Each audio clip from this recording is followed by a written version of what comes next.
From the many realms of Atheros to the distant reaches of the 13th via the magic of podcasting, this is episode 48 of A Podcast Reborn, a show celebrating our journey in the past, present, and possible future of Final Fantasy XIV.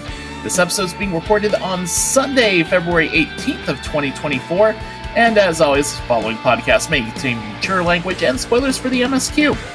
My name is Brian Black, otherwise known as Ro, and I only need 11 Triple Triad cards to complete the entire collection, including Endwalker cards. Sadly, my hunt is going to be postponed for a few weeks. Why do you ask? Well, did you know that the eagerly anticipated Final Fantasy VII Rebirth has a free demo and includes the entirety of the Nibelheim flashback and a portion of the Junon region with no restrictions on playtime? Download and enjoy Rebirth today! No? That's true. I love it. The PS5 so bad I want to play it. That doesn't quite have the zing of the 14 meme, but I tried. With me once again are my two awesome co-hosts. First off, we have our Chaos Gremlin VTuber, Cat Mom, Webtoon artist, and new UFO melt owner. Hi, Meagan. Hello.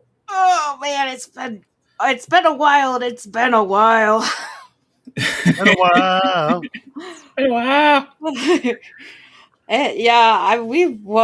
It's been.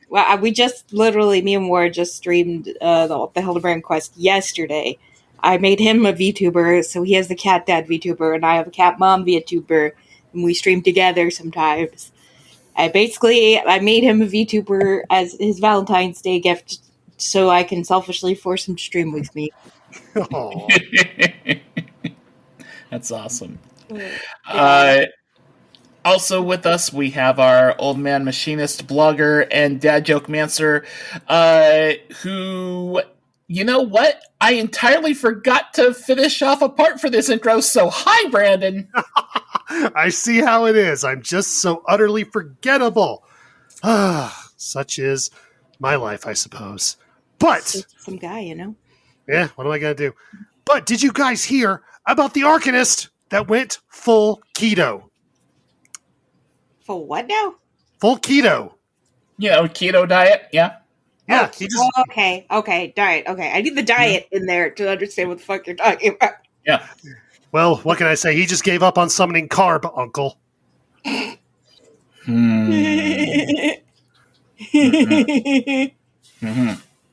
I think it's funny. You have to put the diet in there though, or else I'm like, what now? What in the reader? What?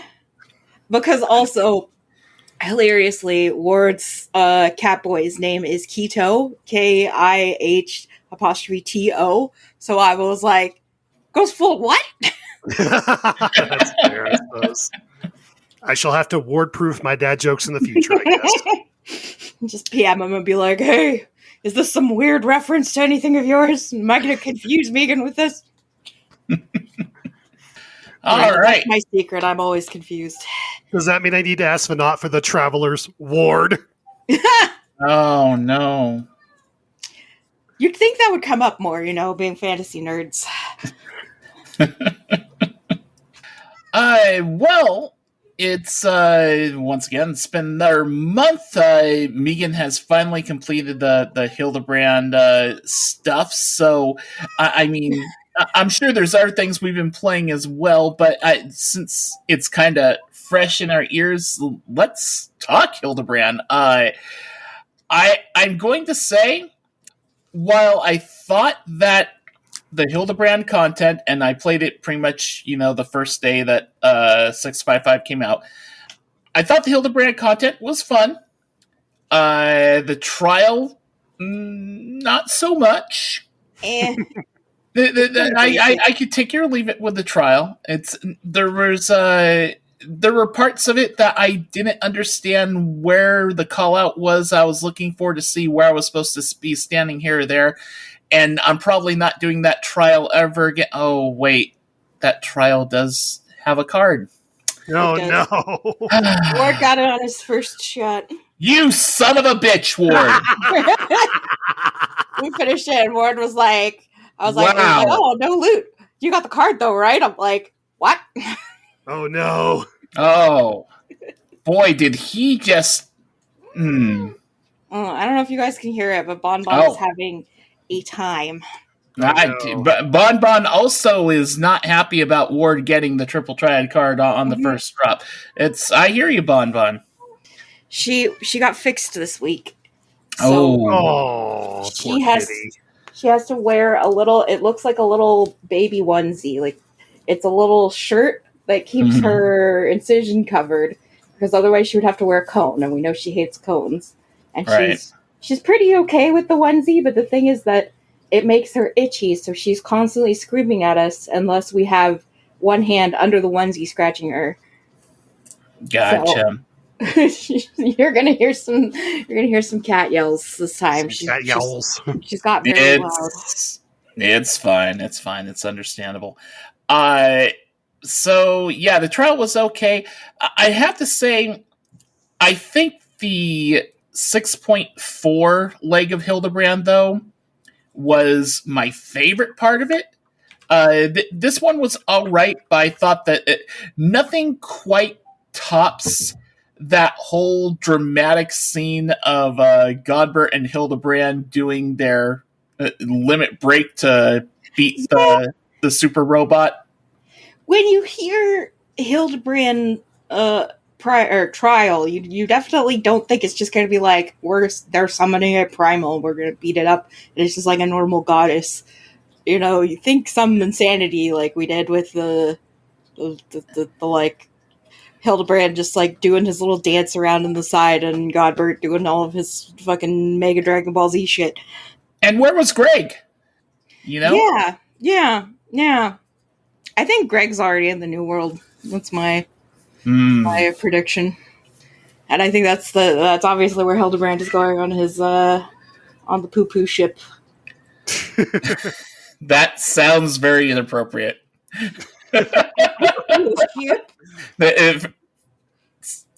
Yeah. Gives a whole new meaning to the phrase "scrub the poop deck," doesn't it? No. But yeah, if we were to rate this on a scale to 1 to 14, I'd give it a 10. Where I'd give the last Hildibrand thing definitely a 14 out of 14. Why I'm going 1 out of 14, I don't know, just because. Yes. I'm disappointed with the walk back on the big secret about the Hildibrand family, though.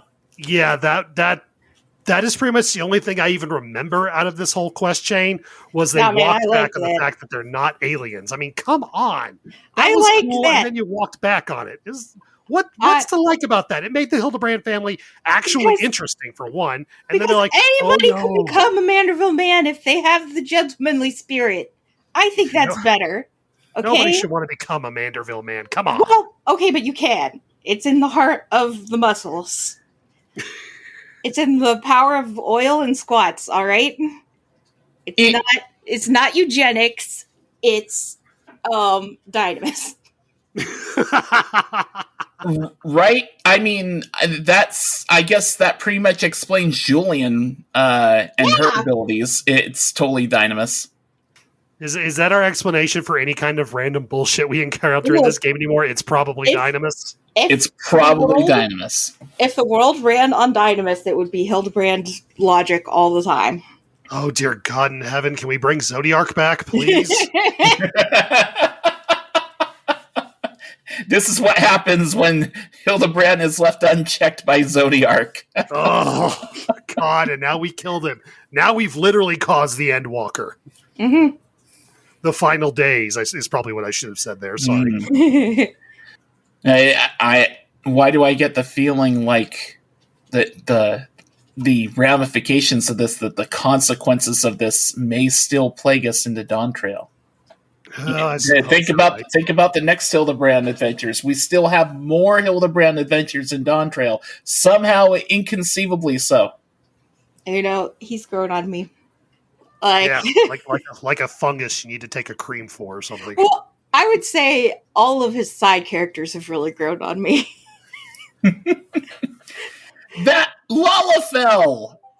I hate the Lalafell. Every time he pops up on screen, I'm like screaming, like, murder him! I love all the side characters. I mention a side character. I hate that side character. He was like the only absolutely irredeemable character in this fucking game, I swear to God. I don't know. The conspiracy theorist reporter, I don't even frickin' remember his name. I was ready to kill him like 3 patches ago, and that did not go away. He grew out of it. He's, and like, I thought it was funny. I also thought it was hilarious, his conspiracy theories that are actually right, but not in the way that he thinks. I thought that was hilarious. Yeah, it's like, the Charlians are secretly talking to aliens. It's like, well, you're not wrong, but you're not right. Are they actually aliens, though, if they're just created by the Knot? But they live off of the planet, so they're alien life. They are extraterrestrial beings. Yes. I suppose you have a point there, but it's like, what's the definition of alien in this freaking messed up universe we call Final Fantasy XIV?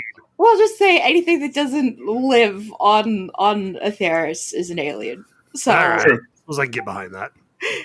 So the Loprets are definitely aliens, and because that's just funnier. Also means that all dragons are aliens. Yeah. Dragons are aliens too.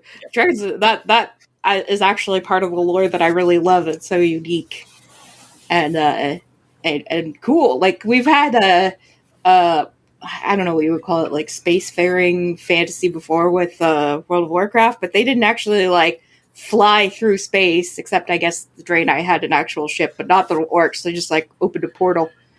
Yeah. With like, hey, bones of thousands of murdered Draenei, but let's not go there. Yeah.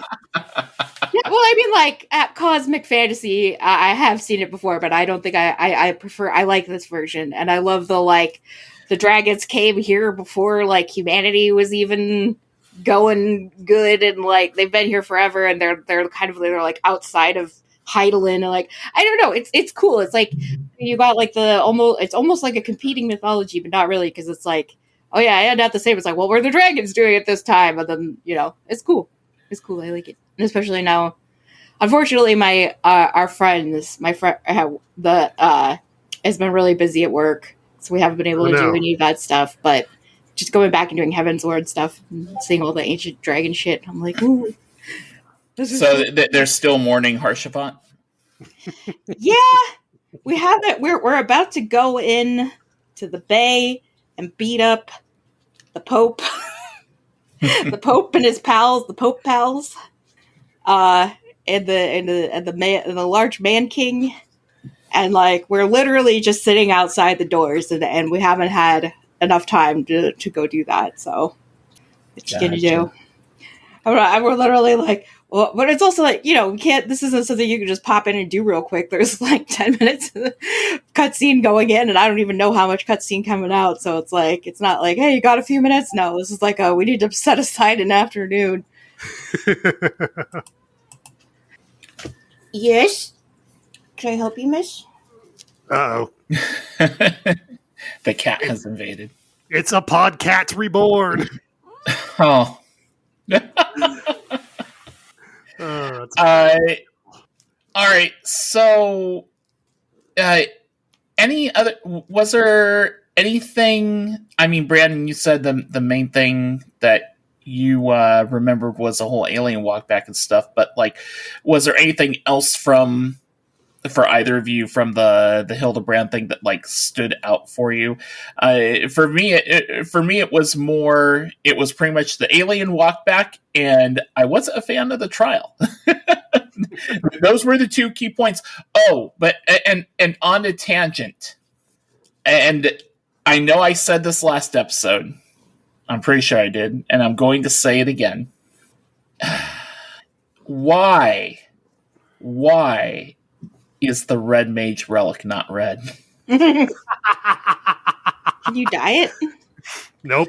It doesn't dye the effect. Okay, there's the thing. If the relics had been dyeable, and honestly, I'm surprised that they weren't dyeable. Even if they kept the whole futuristic scheme and stuff like that, but they were dyeable, I would be 100% on board with those relic weapons. I not have a care in the world.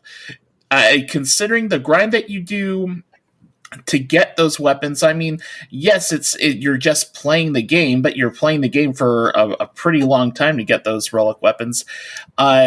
There's weapons in a deep dungeon which are dyeable, so the fact that the relic weapons aren't dyeable is kind of weird. Well, here's the thing. The relic weapons are dyeable. It just isn't the big, shiny, glowy part that everyone's going to notice about them. The dye itself is actually quite subtle when you compare it to the fact that you have this big, giant purple and blue oscillating glow going on. And I can understand why they didn't make that glow dyeable, because then, what part of it do you dye, the blue or the purpleness? How does it handle with the oscillation?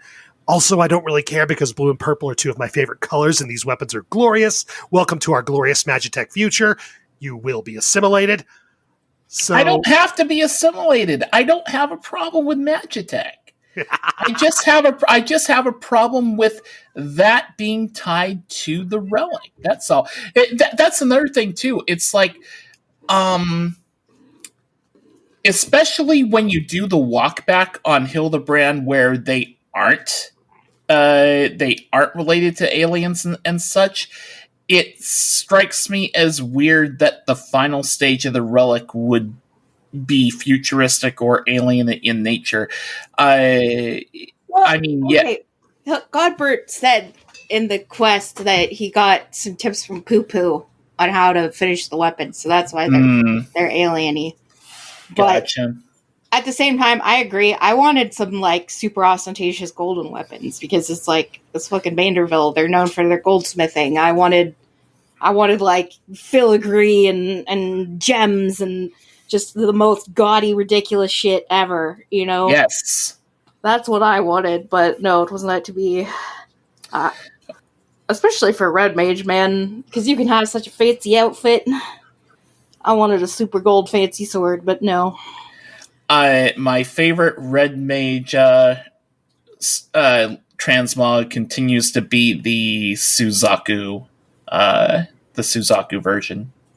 Well, and if you want a good-looking Red Mage relic weapon, the step right before the current one is beautiful. It's got one of my favorite Red Mage glows ever. So, I mean, if you really want it that bad, you can stick with that version, or buy the replica and glam over it.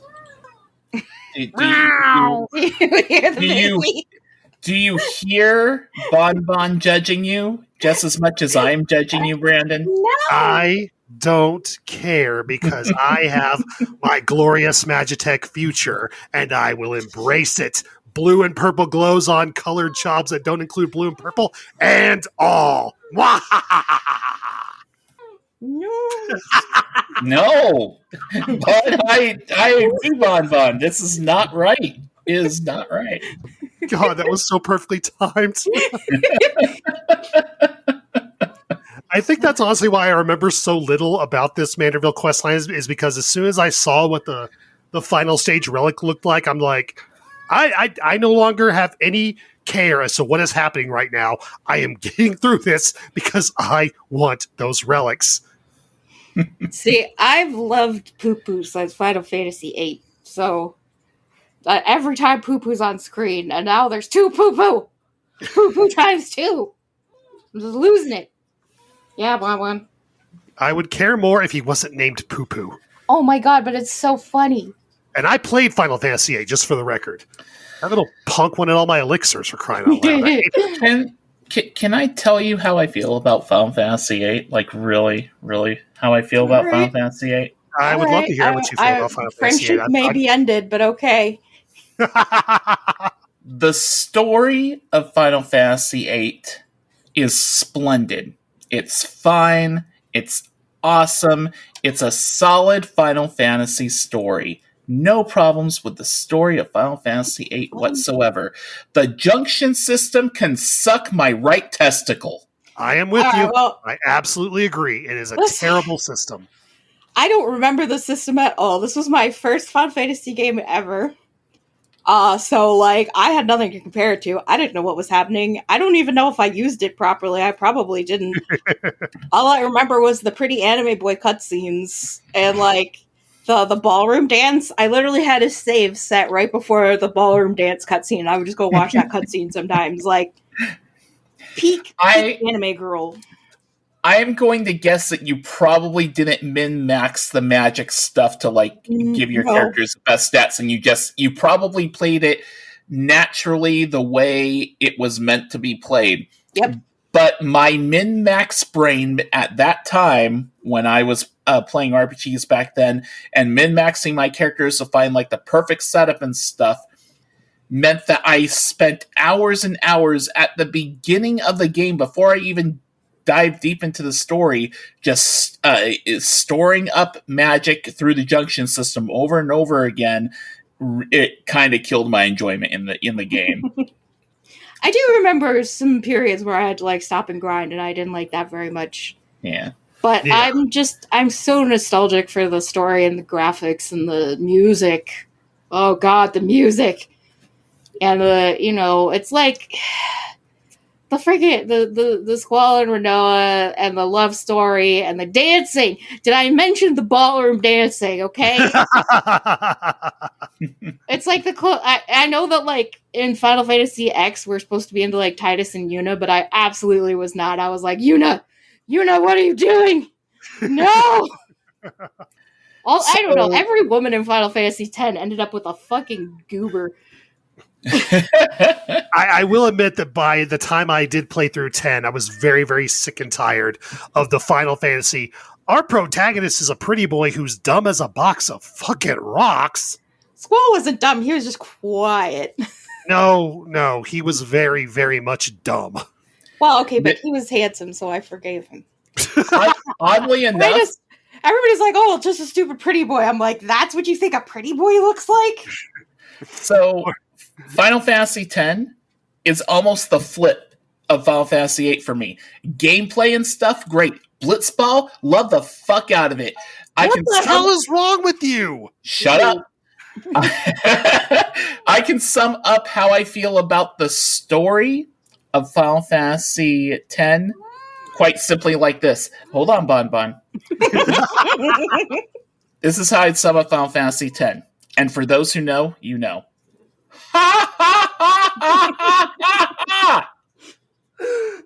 Oh, God. That was the moment that I was like, well, fuck up. I hope this man dies. And what do you know? Yep. The fact that Yuna is in love with Titus and fucking Lulu ends up with fucking Waka? Waka? Lulu? What is Waka? I mean, the natural ship is Seymour and Lulu. Sure. Oh, God, no. Anybody is a better pick than fucking Waka. Are you kidding me?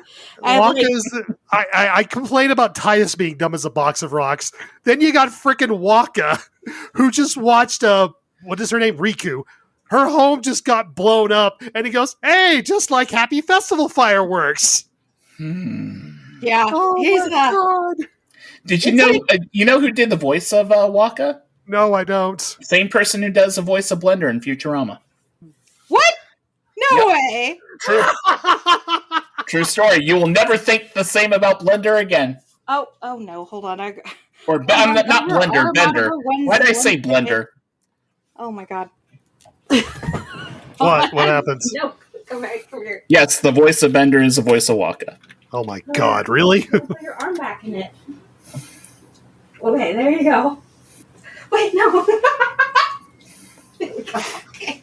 Do we need to take a break because of the cat shenanigans? I mean, we can keep recording. It's fine. But John DiMaggio, to be more specific, he is the voice of Bender, and he was the voice of Waka as well. Well, it's I've heard him.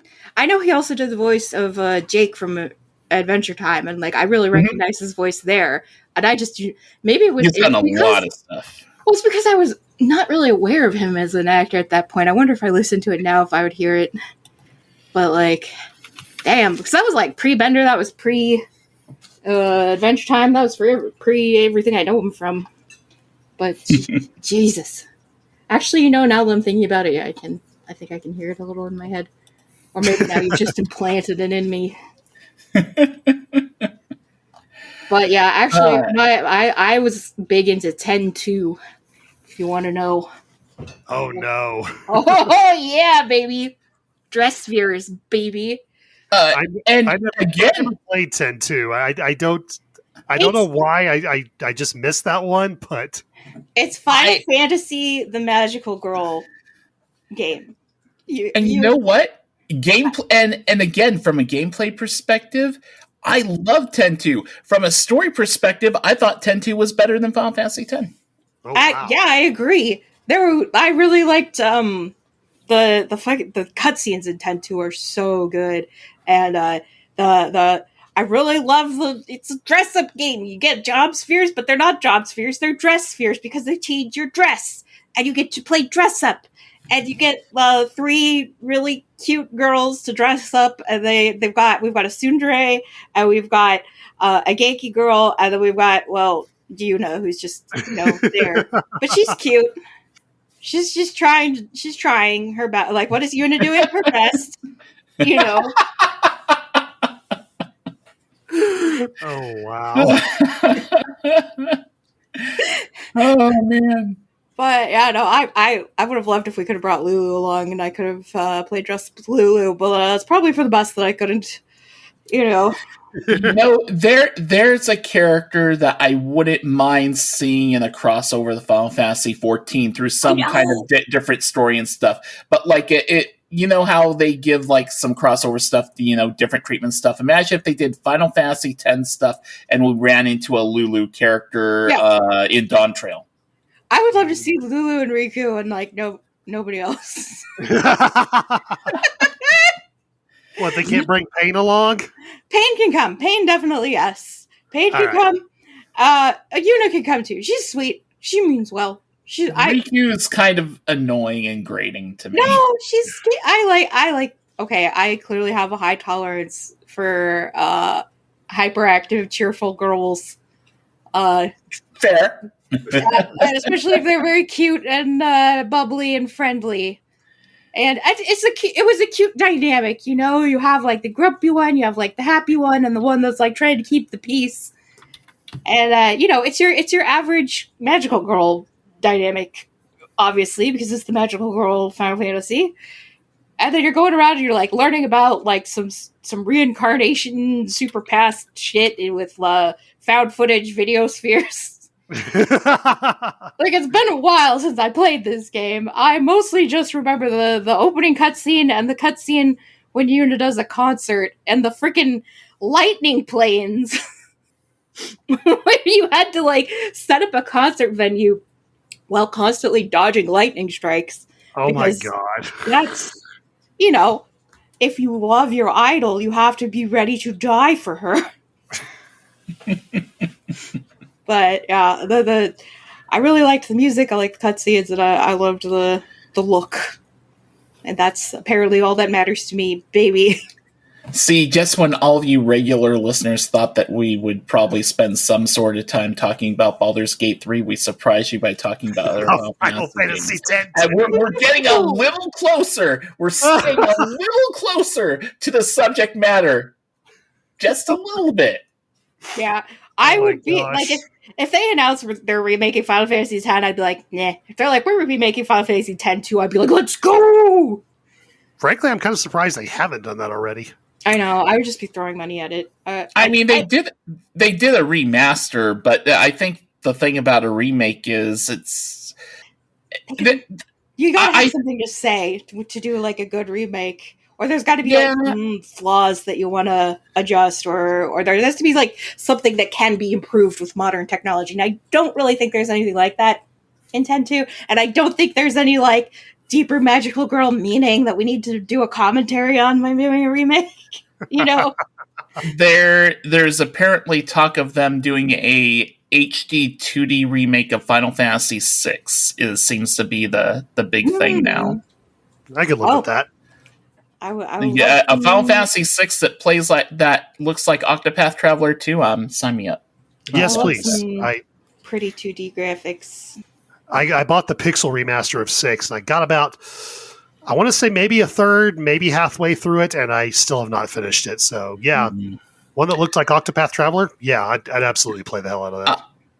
My current turn-based RPG obsession until all my free time is swallowed up by Final Fantasy VII Rebirth is Persona 3 Reload. I have never played Persona 3 before, and I'm kind of glad I did, because the experience is like a whole new story to me, and Persona 3 Reload is freaking amazing. Is it as good as Persona 5 Royal? No, but it's pretty damn close. Did they, do the PC port for some Persona game recently? Yeah. If you have Xbox Game Pass, you can play Persona 3 Reload. Sir, I do not have any consoles. We've been over this. I said if you have the PC Game Pass. What? For Xbox? You didn't know that Xbox has a PC Game Pass. No, why would it? It's an Xbox. It's Microsoft. Okay, let me educate you about something. This is going to blow your mind. Why do I feel like the guy who's getting confused about a ton of feathers versus a ton of rocks? So, if you download the Xbox app for your PC, they have a Game Pass, which, for like $13 a month or whatever, gives you access to a whole bunch of games on the PC, including Pal World, including Persona 3 Reload, including a whole bunch of other stuff. Okay. I may have blown your mind with this. I don't know. But it's a console. It's not a console. It says Xbox. I understand, but just Xbox. It's an app. Okay, I'm being obtuse. I get it. Okay. I have so many apps on my computer. I don't want another one. I have my EA app. I have my fucking GOG app. This one's better than EA and GOG. What's the other one? The Epic Game Store, where they're Game Store, where they give you a free game like every other week or something. Yeah, like that. to just keep me fucking hooked, keep me coming back. I don't think I've ever bought a game through there. I think. Don't you want to play Goat Simulator 3? I'm not going to answer that. I played the 5th. Wait, you played the 5th Goat Simulator? I played the 5th. The 5th Amendment. I feel like someone may have already played Goat Simulator 3. I didn't even know there were 3 Goat Simulators. No, I didn't know either until I looked it up just now. God damn it! Look, no, it's the amendment where you don't have to incriminate yourself. We know what you're talking about. We're just making fun of you. Yes. We literally that's hard. All right. Let's try to get back on topic a little bit on Final Fantasy 14 since we're halfway into the damn show. Meagan, what have you been up to? Any other shenanigans or stuff? I know that your progress in the replay through the new Game Plus is kind of on hold. Have you been up to anything else in game? No, not really. Okay. I've just been working on updating my VTuber. I'm really proud of how it came out. I also made one for Word, which you can see. I'm probably gonna upload our Let's Play onto YouTube. Right now it's on Twitch, but that only stays up for like a week, so I'm probably gonna move it over to YouTube. But I think that my skills have improved, and but I totally threw out my wrists just repeatedly. Look, man, rigging is so friggin' intensive. Like, you think that the hard part would be, like, drawing all the art assets and, like, all the layers and shit, but no. It's the rigging. It's the, like, moving little vertices, like, a little couple pixels and being like, no, it doesn't look right. Wiggle, wiggle, wiggle. Oh, Lord. So I've been doing that for, like, 2 weeks. And other than that, Ward is obsessed with Pal World. Just, like, obsessed with Power World, so I play with him sometimes.